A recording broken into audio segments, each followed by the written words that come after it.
Shivani calling studio नौघिचिया 0 माइल mix by AD Sharma. खास सुनल छी अमिका शर्मा के आवाज में। बरा रे जतन से हम खोजली के पटैलिए रे नेहवा के पटैलिए रे से हो बानसी ललकै रे मना से हो बानसी दलकै मॉडल बना आय हो भैया से हो बानसी ललकै रे मना आय हो भैया।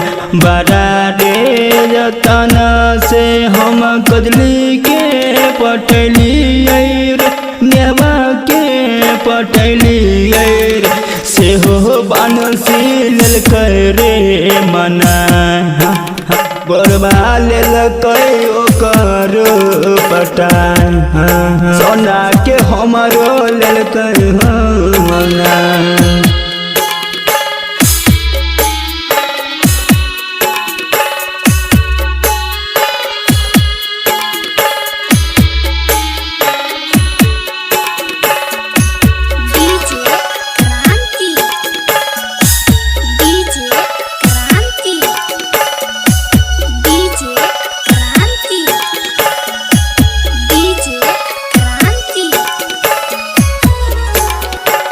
हो भैया दामी दामी लहंगा चोली किन के दिलिए हो नया नया दिलिए हो गोरबा लेलकै सोना के मनाय गोरबा लेलकै ओकर पटाय सोना के हमरो लेलकै मनाय।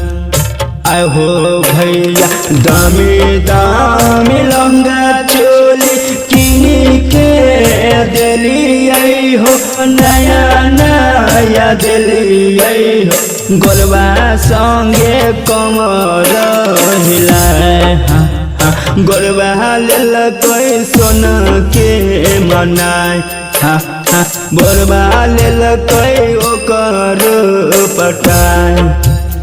आय हो भैया सोना के हमरो लेलकै मना।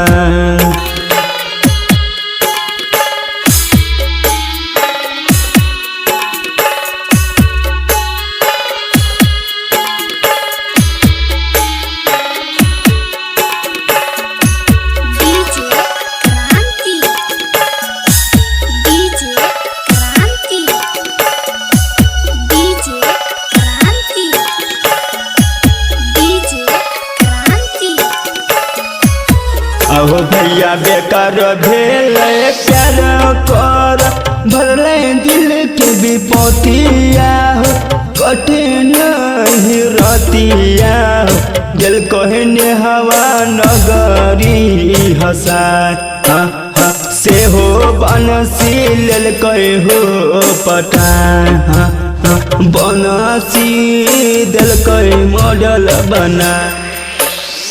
आहो भैया बेकार भेल प्यार करल चंदू अमिका के रे मनोहर सिलावा के कटे नहीं ओकर रात नेहवा देलकै गगरी हसा एहो बनसी लेलकै हो पटाय बनसी देलकै मॉडल बना सोना के हमरो लेलकै मना।